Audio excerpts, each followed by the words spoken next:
All right, we're back on the record on State versus Loyd. He's present with his attorney. State Attorney's Office is present. Let's get the jury back in, please.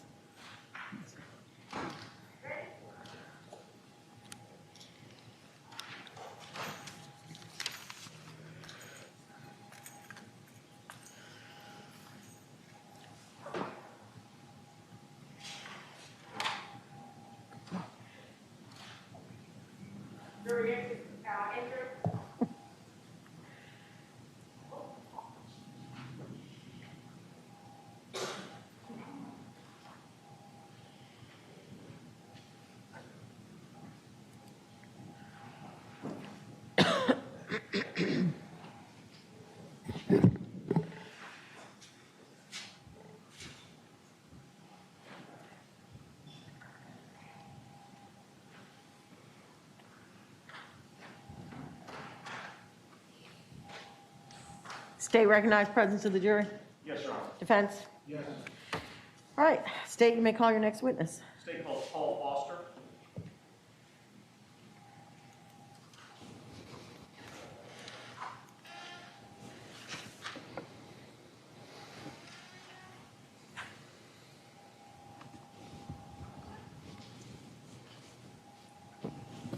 All the way down to Deputy Fire, please.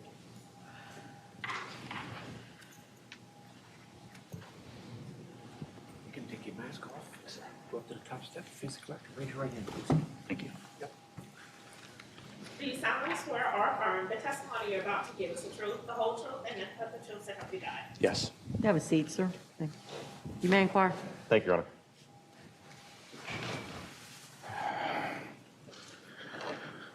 Can you please introduce yourself to the jury?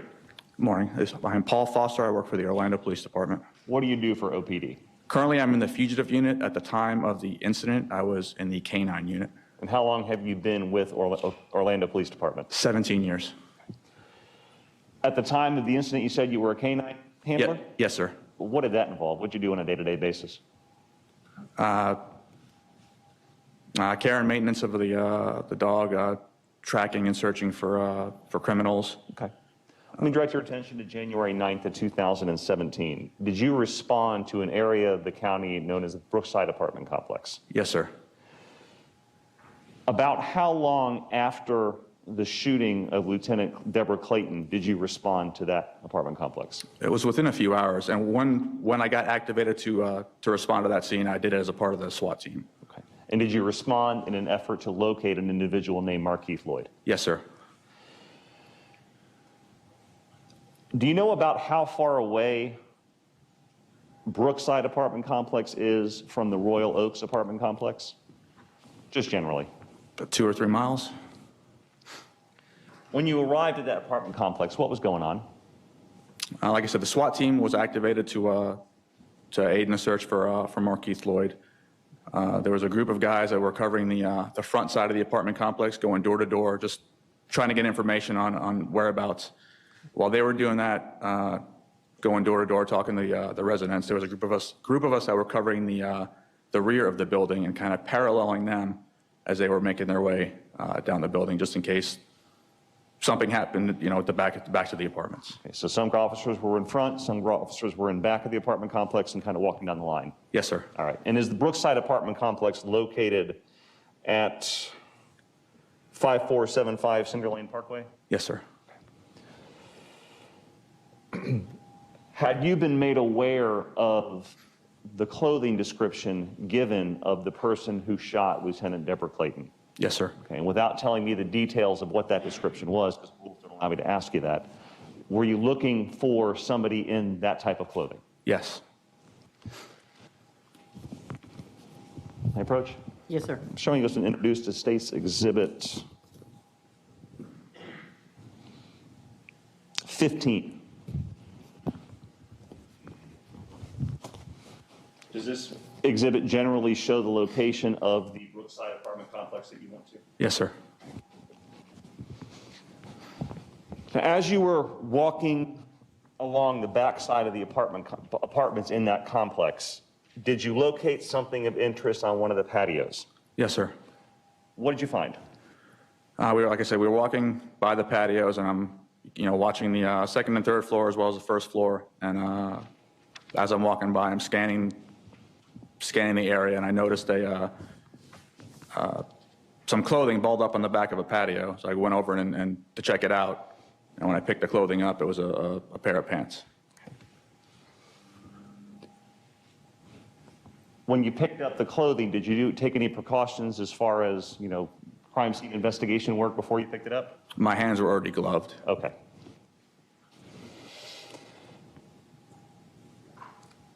Describe what you saw.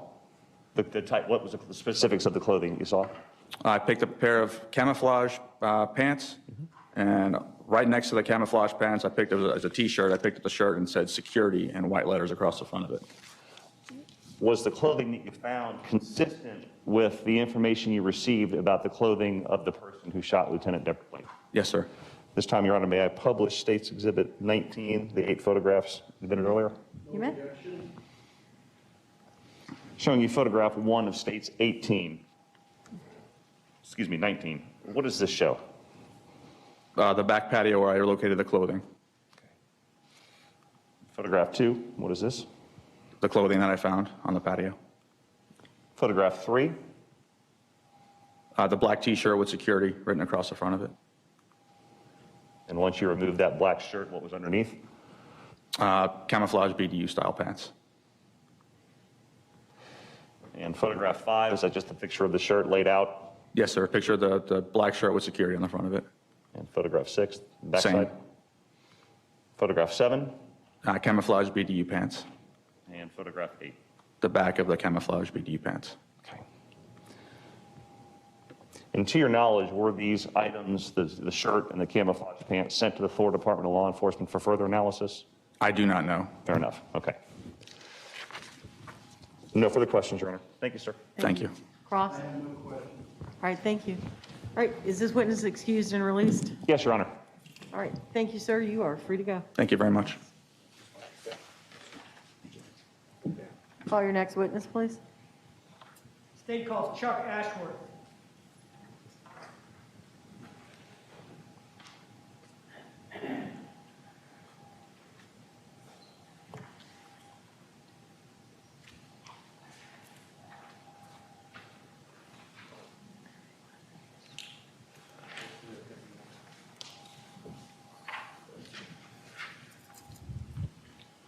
Take off your mask, stand on the top step, raise your right hand. Do you solemnly swear or affirm the testimony you're about to give is the truth, the whole truth, and nothing but the truth to help you God? I do. Have a seat, please. Thank you. You may inquire. Good morning. Thank you, Your Honor. Morning, sir. Good morning. Could you tell us your full name and spell your last name, sir? Charles Ashworth. I go by Chuck. It's ASHWORTH. Mr. Ashworth, do you currently still live in Central Florida? I do. How long have you lived in Central Florida? Oof. Since 96, technically. All right. So we'll say that's a long time. Sure. Okay. Back in January of 2017, where were you employed? I'm sorry. Where was I employed? Yes, sir. At the Orange County Sheriff's Office. And how long, as of January of 2017, how long had you been a member of the Orange County Sheriff's Office? So I was hired in 2006. So 11 years, I guess that would have been. Okay. Okay. Were you employed in law enforcement prior to joining the Sheriff's Office? I was. I spent time. Yes, Go ahead. sir. Yeah. Tell us about that, please. I spent time at Lake County Sheriff's Office prior to the Orange County Sheriff's Office, and also a small police department in Lake County for just a year and a half before that. Had you served in the military prior to working as a law enforcement officer? No military. I want to direct your attention now back to the evening of January 17th, 2017. Were you employed and working for the Orange County Sheriff's Office that night? I was. And generally, what was your role or what were your duties back with the Sheriff's Office at that time? At that time, I was assigned to the in the Sheriff's Office, it was the Criminal Investigative Division, but I was assigned to the United States Marshals Task Force, Fugitive Task Force. Let me back up again for a moment. You're not wearing a uniform today. You're currently retired, is that right? I retired in April. Yes, sir. So What did you do as a member of the task force with the Marshal Service? What were your duties? Basically, it was violent fugitive apprehension, if you will. Oh, okay, so without giving away any trade secrets, just generally, what did that entail? Going and finding people that were wanted by the court, Okay. usually for violent offenses. So with this task force, under whose authority did you act? That night, I would have been acting under the United States Marshal Service Okay. as a special deputy. So on that night, did you respond to turned out to be a house at 1157 Lescott Lane in Orange County, Florida? I did. And I think you just told us that night you were working under the authority of the Federal Marshal Service. I was. And was the purpose of your response to Lescott Lane that night the apprehension of the fugitive Markieth Loyd? It was. Now, how did you get to Lescott Lane that evening? I drove. What type of vehicle? It would have been a van. Was anyone driving or riding in the van with you? Yes, there was. There were, I think, 4 other people in the van, if I remember correctly. Were these people that you worked with on a regular basis? They were. What were you wearing that evening? I don't remember the clothing. I believe I was in shorts and a T-shirt as far as clothing, but I had a vest on. It had all the tools of the trade on it that clearly said sheriff and a marshal patch as well. So Was your van marked or unmarked? it was unmarked. And was there a reason it's unmarked? Yes, for surveillance purposes. So generally, what type of area was the residence at 1157 Lescott Lane located in? It was just a residential area, mainly single-family homes. What did you see when you arrived at the residence? It was dark. I saw the house that we were told that potentially was the target residence, and it was dark. Okay. Where in relation to the target residence did you park your vehicle? So if you're looking at the front of the residence, I parked to the right. Basically, yeah, off to the right, if you will, from the front of the residence. Now, may I approach the witness to what's been marked as State's Exhibit R and shown to counsel? You may. It's a composite of 4 photographs. Mr. Ashworth, I'm going to show you the 4 photographs in State's Composite R. Do you recognize the images depicted in those 4 photos? I do. And what do those images depict? The house, the target house, if you will, the house that we suspected the Markieth Loyd to be in. All right, and do they fairly and accurately depict the way the house seen around it looked back on the night of January 17th, 2017? Looks accurate. This time I'd ask the court to admit State's R as the next numbered exhibit. Any objections? This will be admitted without objections as state number 20. This is a composite exhibit consisting of 4 sequentially numbered photographs. So I believe, and may I publish State's 20, Judge? You may. I believe you said that you parked your van on the right side of the house? If you're looking at the house, it would have been off to the right. Yes, sir. All right, so in this photograph, do you see the area where you parked the van?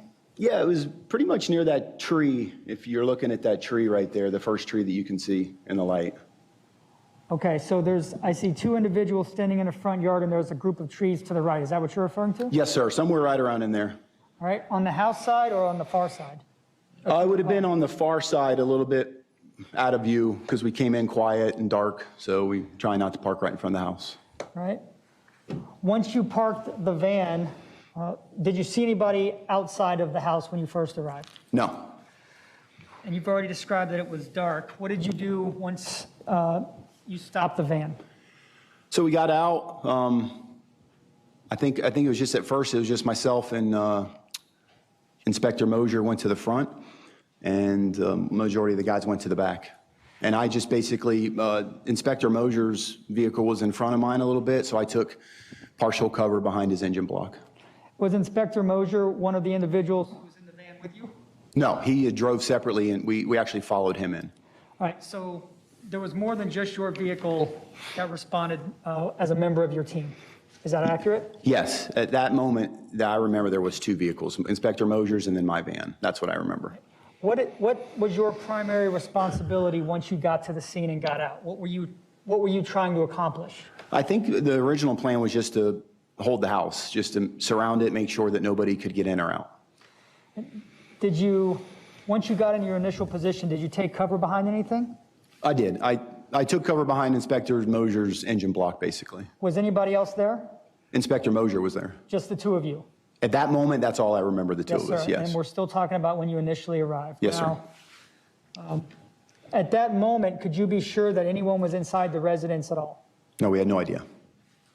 At some point, did you or another member of law enforcement become aware that somebody was inside? Yes, somebody from my team had mentioned on the radio that they thought they saw somebody come out the back and then run back in the house. Right, so this is something you heard on the radio you didn't actually see? That is correct. What was the next thing that you observed? I believe at that point, I remember the door opening, the front door of the house opening. So I just published number 2 of states number 20. It's a little bit closer up view of the house. Can you see the trees you were describing earlier? Yeah, yes, sir. And we were a little bit past those trees. Inspector Mosier's vehicle was. I had a clear view of the front door. Were you armed that evening? I was. And now I'm publishing photograph number 3 of State's Exhibit 20. Can you see in that photograph where you were positioned at the moment you're describing to us? Sure. So I was about 30 yards off of the right side of the house on this side of that tree, basically, looking basically right at the front door. So is it fair to say that you can see your position better on photograph 2? I'm sorry, what was it? Let me ask a better question. Sure. Can you actually see the location where you were in photograph number 3? I don't think so, but it's right near the corner where the picture ends. It'd be right there in that corner. Can you see it in photograph 2? Sure, so it's just past that tree, I would say. Yeah. Gotcha. Now, from where you were, could you see the front door of the residence? Yes, sir. So I think we left off that you had heard some chatter and then you saw something. What did you see? The door opened, and if I remember correctly, the first thing I saw was some clothing come out of the door. Now, when you say come out, was it being held or was it thrown out? That you recall? I believe it was thrown.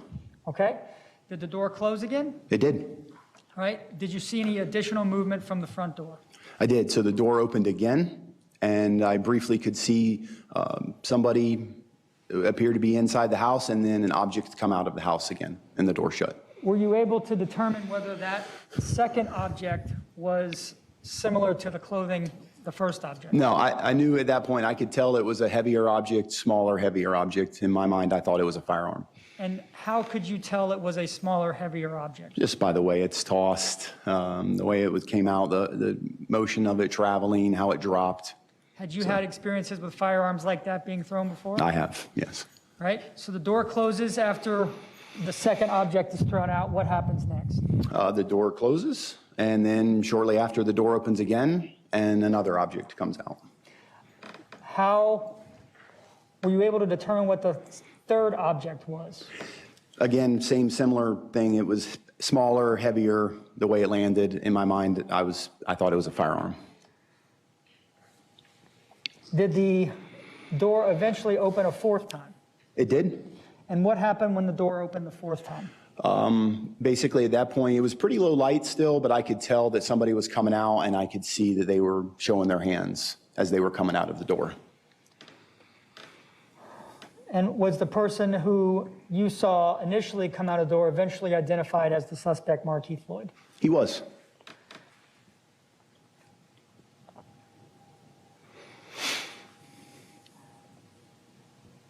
At this point, were there other, beyond just your team, were there other law enforcement officers present? Yes, there was. And you're nodding your head with a smile. Were there many other law enforcement officers present? There were multiple. It happened very fast. A lot of people showed up. Can you, or could you hear commands being given to the person who was crawling out? Yes, so I originally began giving the commands, but then I heard people behind me started yelling more, so then I stopped giving commands, and there was a group of 4 or 5 guys behind me giving commands. At some point, Did you step away from that engagement to obtain something else? I did. I went and secured my long gun and got a ballistic shield out of my car. Did you return to where the other officers were before the suspect reached where the officers were in the yard? I did. I came back and took a position to cover the front door. And why were you covering the front door if a suspect had been crawling out? It's basically called the +1 rule. You never just assume there's one person in there. You always assume there's multiple. So I wanted to make sure that the people that were given the commands were covered if somebody came out of the door. At some point, did you end up making your way into the house in the photograph? I'm sorry, make it into the house? Did you go into the house? I did, yes, sir. And as you walked into the house, were you able to, or did you come across the area where you had seen the objects thrown? I did. As I was walking up, I shined my light to see what was thrown. I observed what appeared to be 2 firearms. And I'm going to publish now photograph number 4 of State's Exhibit 20. Can you see in the distance the items that you were discussing?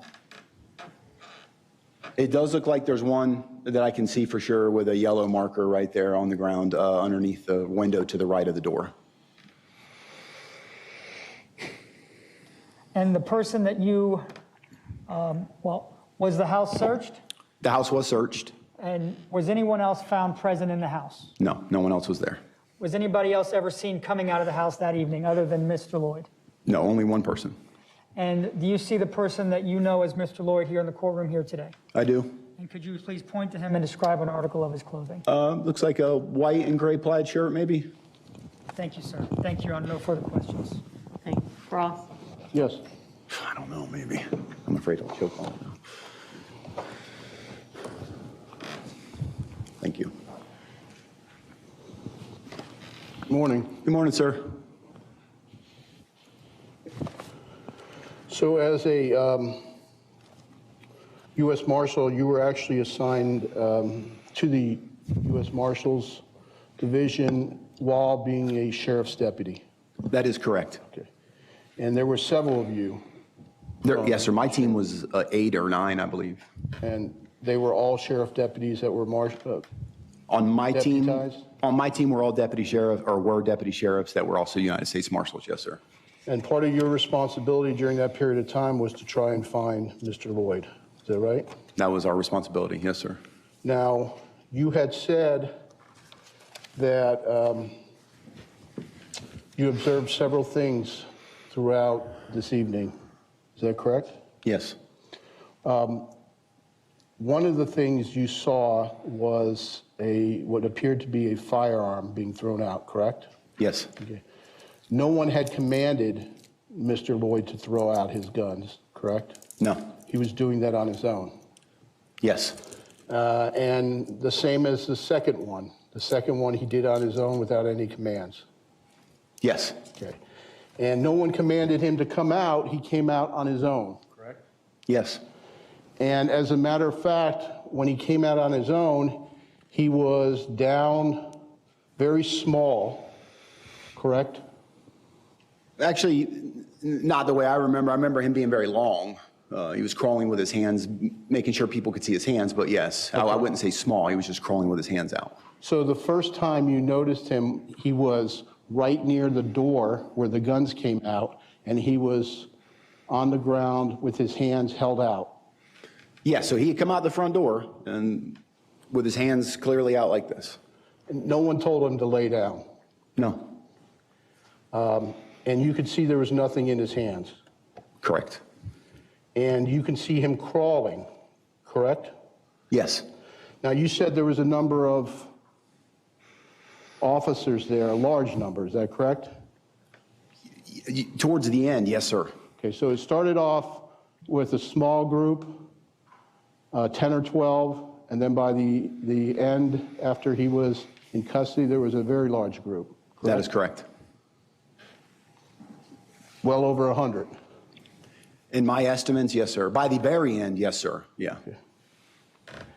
And during this time, in order for you to see better, the sheriff's department had a helicopter flying over. Objection, relevance. Sustained.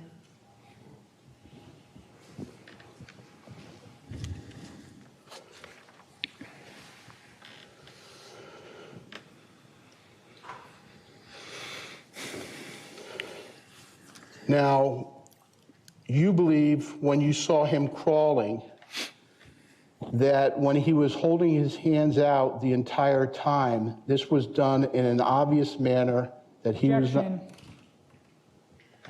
Can you see the attorneys at the bench?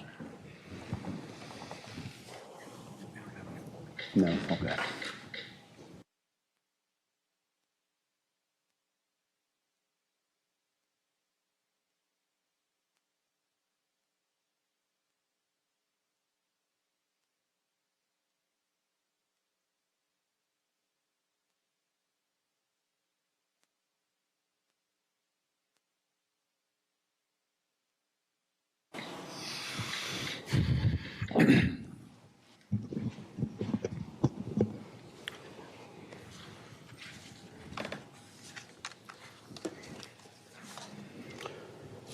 Did you ever see him waving a flag at the very beginning? You know, there is a memory of potentially some type of something being waived. I could not differentiate between the fact that the clothing came out the door if something was being waived. Okay, and that would have been in the area where he comes out the door. I'm correct? sorry. That would have been the area where he came out the front door. That is correct.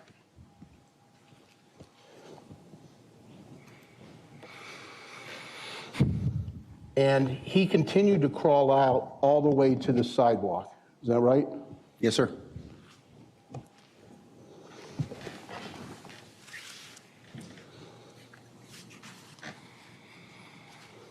I have no further questions. All right. Thank you, Mr. Holland. Redirect.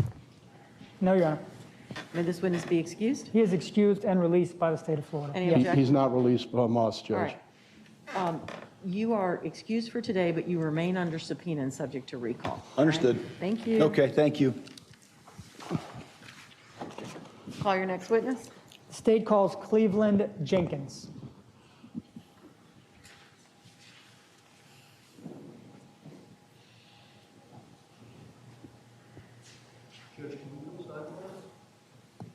Sure.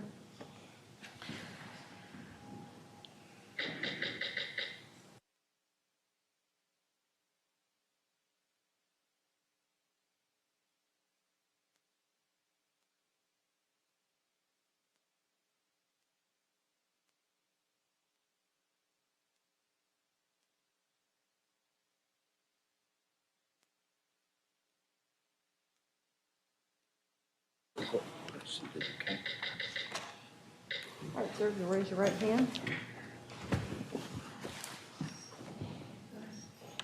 Do you solemnly swear or affirm the testimony you're about to give us the truth, the whole truth, and nothing but the truth, so help you God? I do. Thank you, sir. Have a seat. Yes, ma'am. You may inquire. Thank you, Your Honor. Sir, could you please tell us your full name and spell your last name? Sure. My name is Cleveland. Last name is Jenkins, Jenkins. Mr. Jenkins, where are you currently employed? I'm a Deputy United States Marshal here in Middle Florida, work at the Orlando Division. And how long have you been employed as a Deputy United States Marshal? Since 2003. What are your current duties as a Deputy United States Marshal? I am currently assigned to enforcement. I work warrants primarily for serious offenses, homicide, sexual battery, carjacking, prisoner escape cases, drug cases, gun cases, so on and so forth.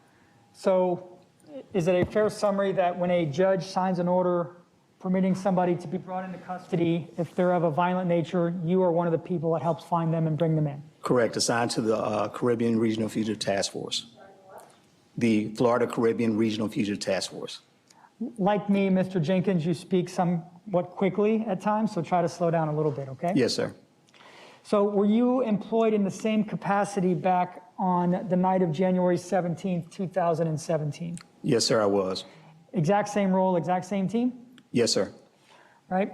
That night, did you respond to an address in the city of Orlando, 1157 Lescott Lane? Yes, sir, we did. And what was your role in apprehension efforts, excuse me, that evening? Initially that evening, I was assigned to the south side of the residence to perform a perimeter security. You said perimeter security? Yes, sir. All right. Now, if you're looking at the house from from the street. Yes, sir. The south side would be on the left or the right? It would be on the right. All right. What was the first thing that you did when you arrived and you parked on the right side of the house?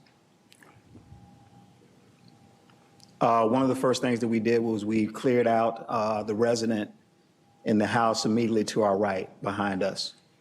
We actually pulled up into and we're doing security in like a vacant lot, but there was a residence that was close by that was in danger. So you ensured you got those people out? Yes, sir. Right. At some point, after you secured them, where did you position yourself in the event that the suspect or the target ended up coming out of the house? We tried to position ourselves out by the road because we ended up with like we would have had a crossfire issue if we would have stayed where we were at because there was another unit on the opposite side of us. So we ended up out by the street behind the guys that were actually watching the door. Now, eventually, I'm going to fast forward a few minutes, Mr. Loyd was brought into custody, is that right? Yes, sir, that's correct. And did you have contact with Mr. Loyd after he was taken near some patrol vehicles? Yes, sir, I did. Did you have a chance to observe the clothing or other items that were covering Mr. Loyd's body? Yes, sir. Did any one article grab your attention? Yes, sir, the bulletproof vest that he had on. Why was that significant to you? It's an unusual piece of clothing to be seen on a civilian.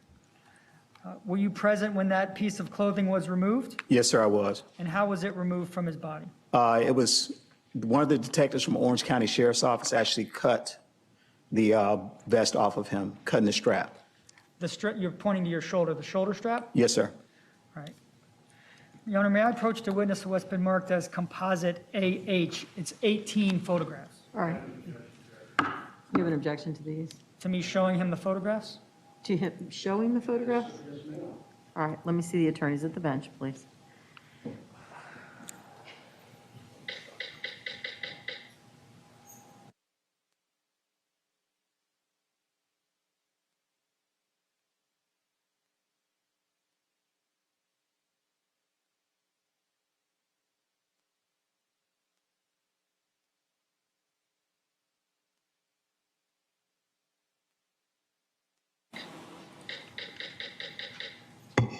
You may proceed, Mr. Williams. Thank you, Your Honor. I'm specifically going to approach only with the first two photographs of AH. Okay. Mr. Jenkins, I'm going to show you two photographs. The first two, 1 and 2, of composite AH. Do you recognize the images depicted in the photographs? Yes, sir, I do.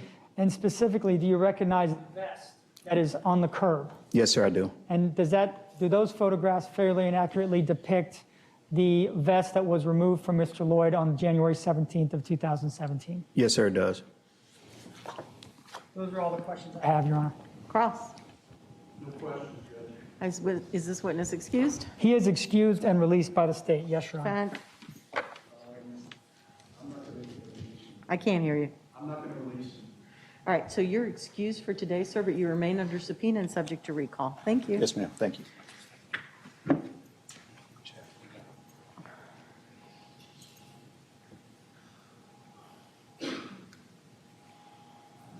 He's the only witness you have? Or she's the only witness you have? Yes, sir. Okay. All right, folks, the next witness is the medical examiner, and that's a lengthy witness. So instead of starting and stopping that testimony, we're going to take an early lunch. Your lunch is not here yet, but it should be here fairly soon. And in the meantime, that gives me some time to work on this list that you all gave me. So have a good break. I'll see everybody back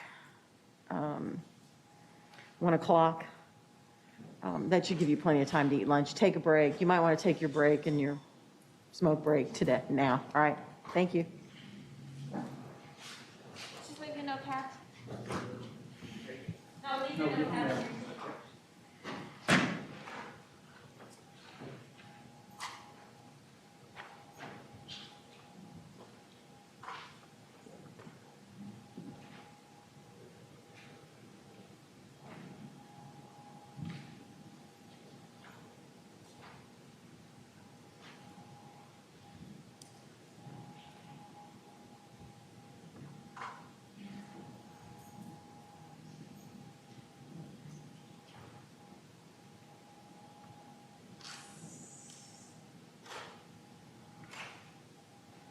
Okay, folks, take an early lunch. I'll see everybody back here to start at 1 o'clock with the medical examiner.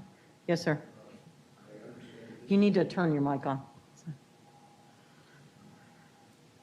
I understand that the note from the jury may be administrative. I just want to make sure it's marked appropriately, and I would prefer to take a look at it, but obviously that's the It's an court's discretion. administrative notes. It has literally nothing to do with anything that's going on Okay, inside this I courtroom. understand. I just want to make a point, Judge. Okay. no Thank you. problem. All right. Thank you. Thank you.